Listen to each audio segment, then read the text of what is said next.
Welcome, brave viewer. Ever wondered how to live like a king? Spoiler, it involves a lot of gold, a worrying obsession with tapestries, and a household staff so large you'd need a spreadsheet just to remember who empties your chamber pot. Meet Henry VIII, serial monogamist, part-time wife collector. And let's be honest, someone who put the bling in Tudor bling dynasty. If you had wealth in Henry's day, you didn't hide it under a bushel. You slathered it over every surface, like a 16th century Mr. Beast with a slightly higher body count. The interiors. Imagine walking into a room so overloaded with gold and colour you'd think you'd stumbled into the fever dream of a medieval magpie.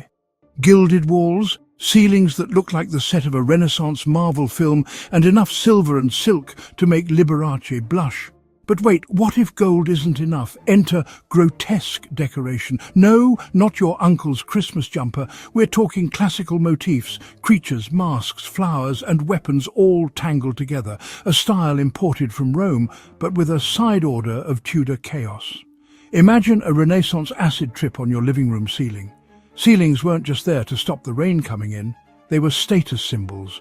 Moulded fretwork, pendants, gilded bosses, battens and the family crest everywhere. Walls? Either linen fold panelling, think medieval IKEA chic, or, for the truly rich, tapestries. And what tapestries? Henry owned over 2,000 of them. Imagine explaining that to your insurance company. And not just any tapestries. 10-panel sets woven entirely out of silk and silver gilt thread, worth more than a London townhouse. Each one took years to make, just so they could be moved around and occasionally rubbed clean with bread. Yes, bread. Because if you're not exfoliating your priceless art with yesterday's loaf, are you even royal? Furniture? There wasn't much of it. No room for clutter when half the kingdom was staying for the weekend. Chairs of estate for the king and queen. Everyone else got benches or stools unless you were important, in which case you got a slightly better bench. And the beds. Henry's beds were so lavish you'd half expect to see a concierge at the footboard.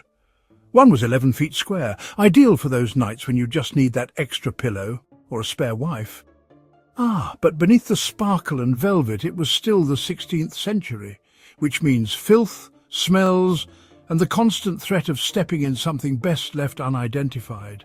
Rushes, fancy word for aromatic grass with added fleas, were scattered across the floor and after a week or two gave the place the refreshing aroma of medieval zoo meets football locker room. Henry was obsessed with cleanliness. Well, as much as you can be when soap costs more than your average servant.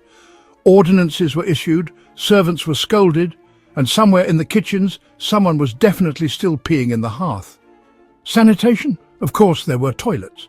Lavish communal Tudor lavatories, the Great House of Easement, which sounds like a stately home but is really just the world's fanciest group loo.